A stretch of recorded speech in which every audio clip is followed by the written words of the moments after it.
Good evening, everyone. My name is Mayukh, and today I'll be talking about disruptive innovations in insurance. But before we talk about disruption and how it's impacting this space, I think it's important to understand and appreciate that the quantum of change that has happened in the last 200 to 300 years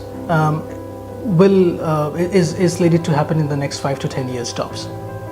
And in order to embrace such a brisk change, it's very important for all the key stakeholders operating in this space, insurers, MGAs, brokerage firms, and even technology companies like us who are working hand in hand with these companies to help them jump the bandwagon from where they were traditionally and where they should be in the next 10 years digitally. We should also understand that the importance of putting customers in the forefront, which is not something that was done traditionally in this space. I mean, if you look at how things were dealt with and operated, it was profoundly different from the way it should be. And I think in order to understand why disruption is important and why it will eventually impact every single industry, and insurance is no different, I think we can just take a look at an example which is not pertinent to the industry itself, but it's very relevant to the context that we're discussing here. And that example is about Netflix. And Netflix invested about $1 billion in developing a system for automating shipment of DVDs, which was traditionally their business model a few years back.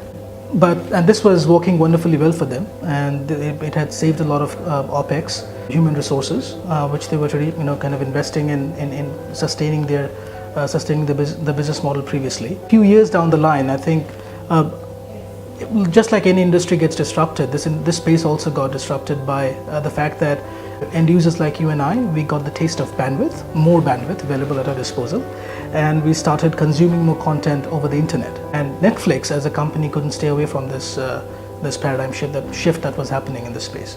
And of course, they resorted to build a system that would allow end users like you and I to stream movies directly to their platform. But they were so much in love with their existing system. They were so worried about the fact that they didn't want to shrug it off completely, something that has been serving them so well for so many years in the past, that they literally imposed a restriction on end users. Streaming a movie through their platform, you would need to order the same movie as DVD through their platform, through their website, right? And that decision almost killed Netflix, right? I mean, they were almost on the verge of shutting down. But understood that they cannot impose restrictions on their customers. No one can.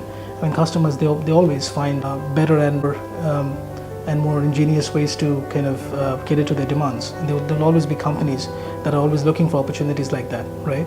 When companies like Netflix, just because they have reached the helm of success and they have reached that scale that they think that they can control the user base, they always have enough options at their disposal, unfortunately. And if you were to take a leaf out of this example and apply to the insurance industry, we could then take a look at the automobile insurance industry, right?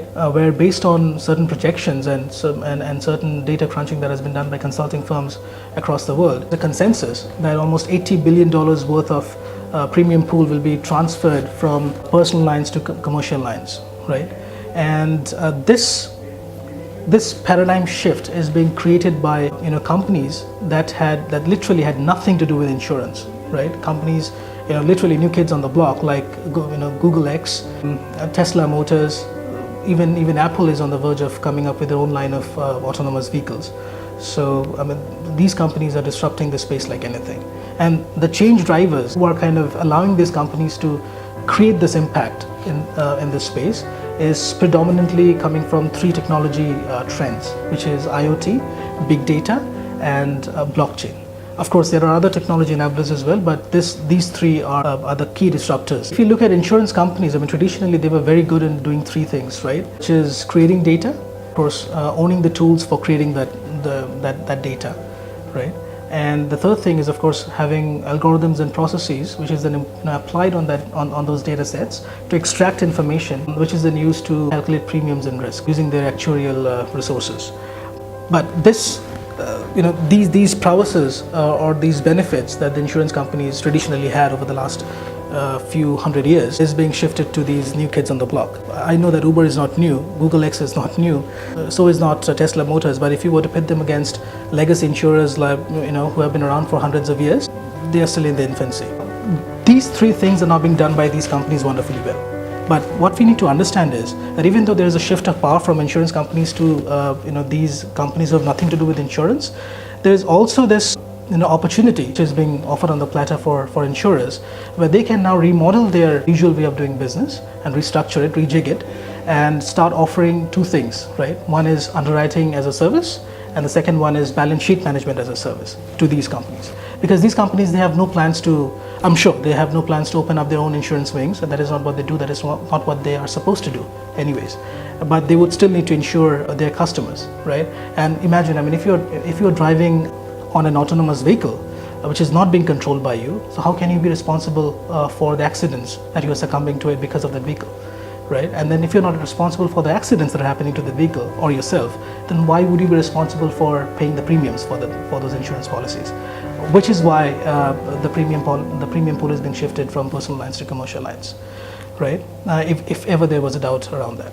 Now that we know that these are the challenges that the insurance companies are facing, and these are the probable ways that they could address these challenges, we need to understand when they are forging partnerships with these new companies and they're onboarding new partners, they would also need to shed partnership weight elsewhere. And in order to shed partnership weight, I mean, they would need to shrug off a few distributors who have been closely associated with them for so many years. This will piss off the distribution channel, and this will piss off a lot of traditional players who have been doing everything but not thinking about their customers. But I think that's a good thing. I mean, if you cannot if you cannot embrace the change, if you cannot understand and appreciate the fact that this era is being controlled by customers and not the companies, then I think it's better that you get shrugged off or you get pushed away, right? And there's nothing wrong with it, and the insurance companies should realize that. Ending note, I simply would like to mention that even end users like you and I, we are being impacted by these three change drivers that we talked about briefly, which is IoT, big data, and blockchain.